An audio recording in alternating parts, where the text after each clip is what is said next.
প্রতীকটি আমার নিজস্ব প্রতীক নয়, এটি আমার খালেদা জিয়ার প্রতীক, আমার প্রিয় নেত্রীর প্রতীক, জিয়াউর রহমানের প্রতীক, তারেক রহমানের প্রতীক, বিএনপির প্রতীক। সেটি আমার হাতে তুলে দিয়েছেন।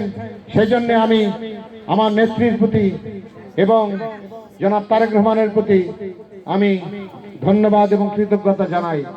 এবং আপনাদেরও দায়িত্ব হবে প্রিয় নেত্রীর প্রতি সম্মান প্রদর্শনের জন্য যে দায়িত্ব তিনি আমার কাছে দিয়েছেন, সে দায়িত্ব পালনে যাতে আমি সক্ষম হতে পারি, সেই বিবেচনার ভারটুকু সমগ্র পলাশবাড়িবাসীর এই কাছে এই নিবেদনটুকু আমি করতে পারি আপনাদের কাছে।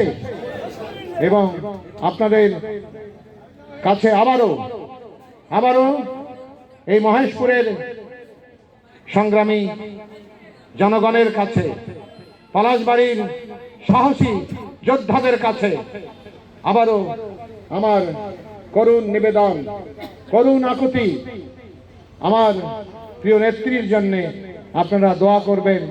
এবং আমি বিশ্বাস করি আপনাদের দোয়ার মধ্য দিয়ে আমার প্রিয় নেত্রী অনেকখানি সুস্থ হয়ে আমাদের মাঝে থাকবেন, এই আশাবাদ ব্যক্ত করে আমার বক্তব্য শেষ করছি। আপনারা সবাই ভালো থাকবেন, সুস্থ থাকবেন, নিরাপদে থাকবেন এবং আগামী দিন ইনশাআল্লাহ আবার দেখা হবে। আমরা নেত্রীর মুখের কথা শুনে আবার আমাদের সাহসের বাতিঘর আমাদের নেত্রী, আমাদের আশীর্বাদ আমাদের নেত্রী, আমাদের আশার আলো আমাদের নেত্রী। তার একটি কথা আমাদের হৃদয়কে আন্দোলিত করে, আমাদেরকে স্পর্ধিত করে, আমাদেরকে সাহসী করে, আমাদেরকে যোদ্ধা তৈরি করে আগামী বাংলাদেশ নির্মাণের জন্য। সেই কারণে আমার নেত্রীর জন্য একটু প্রাণ খুলে দোয়া করবেন সবাই মিলে, এই